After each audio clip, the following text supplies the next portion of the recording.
went up and played golf in Coeur d'Alene one time with John Elway, and I'm like, that's where I'm gonna live. But I couldn't afford the house. So listen, I'm about to tell you. I couldn't afford this. Everybody thought I was crazy. I would drive my boat and dream about this property. All it was a hill. See all those rocks right there? I'm gonna make a point to you in a minute. I kept driving by. All there was that cabin you saw before. Okay, it's a spectacular home. And I kept wanting to buy the house, wanting to buy the property rather, and I couldn't afford it, and the guy wouldn't sell it to me, but I kept coming after him.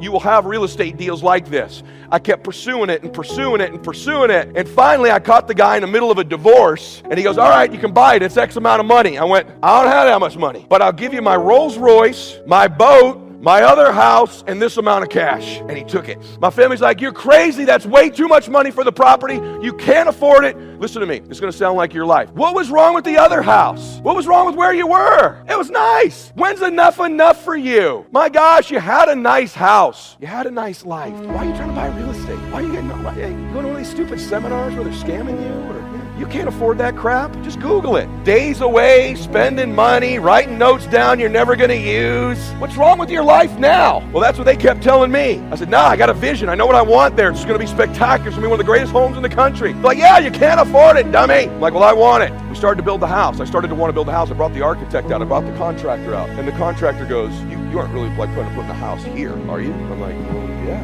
You can't build a house here. There's streams running through this whole house. There's running springs. Anything we build, water's gonna spray up all over the damn place. And by the way, the whole hill is bedrock. You can't build a house here. That's why there wasn't a house here. You think no one else had the same idea you had? You think nobody else thought that would be a cool thing to do? You're the only one who found it? Your family's gonna say that. You think you're the only one trying to buy real estate? You think the only one with that idea?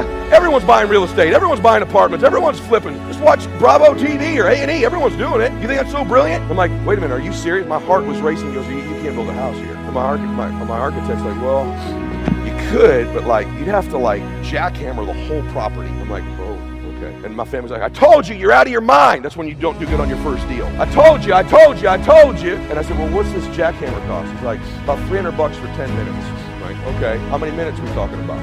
I don't know. 3 months later, the architect comes to me and goes, we got a problem. There's springs all over this place. The jackhammer's not getting done. You're just bleeding money. I already overpaid for the property. Now I can't even get a foundation poured on this thing because of all the dadgum rocks everywhere. I go out there one day, it's raining. He goes, it's raining. There's water everywhere. It's flooded. It looks like Beirut. Like literally there's rocks everywhere. I'm like, and I was literally crying. I'm like, what am I going to say to my wife? They were all right. I've lost my damn mind. Look at this. I made a mess. I've spent all the money I have. So I went backwards, not forwards. This happens as an entrepreneur, like way backwards. And then I'm sitting there going, I don't know what I'm doing. Like, I was okay before. What is wrong with me? When's enough?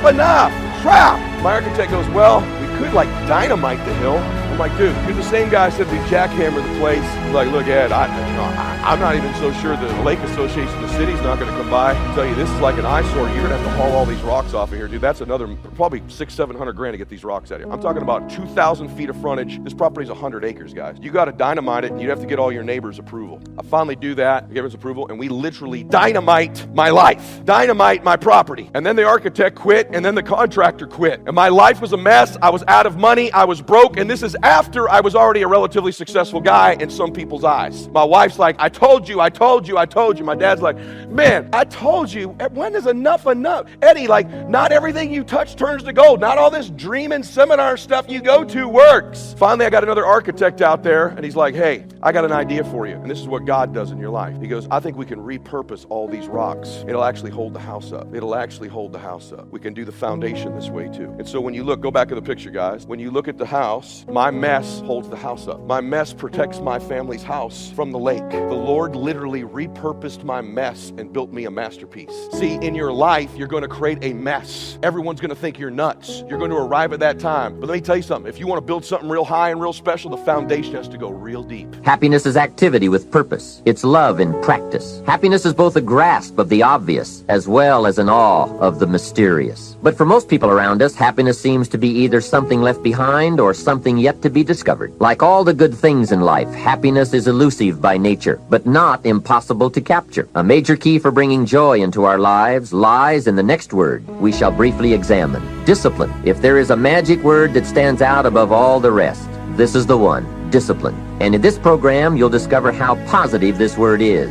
Discipline is the bridge between thought and accomplishment, the bridge between inspiration and value achievement, the bridge between necessity and productivity. Remember, all good things are upstream. The passing of time takes us a-drifting, and drifting only brings us the negative, the disastrous, the disappointment, and the failure. Failure is not a cataclysmic event. It is not generally the result of one major incident, but rather a long list of accumulated little failings. Failing in life is failing to think today, failing to act today, failing to care, to strive, to climb, to learn, to keep trying day by day. If your goal requires that you write 10 letters today and you write only 3, you are down 7 letters. If you want to make 5 calls and you only make 1, you are down 4 on calls. If your plan calls for saving $10 today and you save none, you're down $10 today. Now the danger is looking at an undisciplined day and concluding that no great harm has been done. It doesn't seem like such a bad day, but add up these days to make a year, and then add up those years to make a lifetime, and perhaps you can now see how repeating today's small failures can easily turn your life into a major disaster. Success, on the other hand, is just the same process in reverse. If you plan to make 10 calls and you end the day making 15, now you're up 5 calls. If you then get up a few on letters, move up the savings numbers, you can see what a massive difference it could make in a year, and what wealth and accomplishment awaits for a lifetime. Is that a beautiful home or what? That's my home in Coeur d'Alene, Idaho. Ryan Stewman's been there. I think most people that visit it, I've had some of the wealthiest people in the world visit that house. Some of the most famous people in the world. Guy playing in the Super Bowl next week visited that house. That balcony right there is where Tony Robbins told me I'm an effing loser.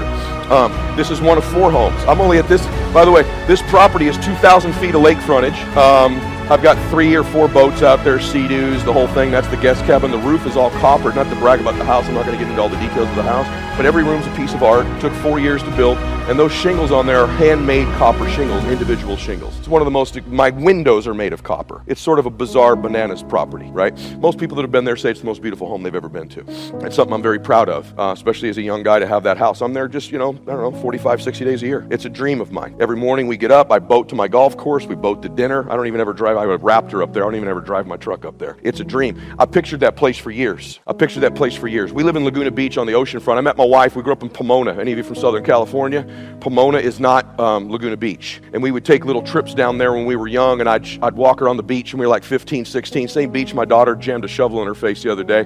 And about the same age. And I said, baby, we're going to live here someday. Someday I'm going to make all this happen. Someday our dream's going to come true. It was a dream in my mind. All of us have experienced some tragedy, and if we haven't, we will.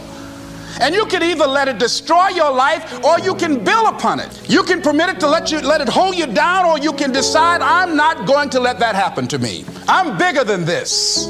Make a declaration to yourself. Declare all out war that you're going to get out of this rut. I don't care how good you are. I don't care how talented you are. I don't care how much you work on yourself. There are some times when things aren't going to go right. They just are not going to go right. There are times when anything that can happen will happen. Murphy's Law will be knocking at your door. Why? I don't know why. You have to deal with it. Sometimes your life will be in a slump, just like sports. Some of the best shooters can't hit baskets different times in games. They get in a slump. Do they sit on the sideline and say, I just didn't hit a basket today? No, they continue to execute. I suggest to you that if you are facing a challenge, don't stop. Stay busy. Work your plan. Continue to do those things that you know that work for you after you have evaluated yourself in the situation. Continue to move. Stay busy, stay busy, stay busy. Find somebody that you can help so you can forget about you for a moment. See, sometimes the best thing to do is to be. Sometimes you have to just back up and go within yourself. A bow and arrow, you can't take a bow and just push it out an arrow. You just can't push the arrow out. You have to pull it back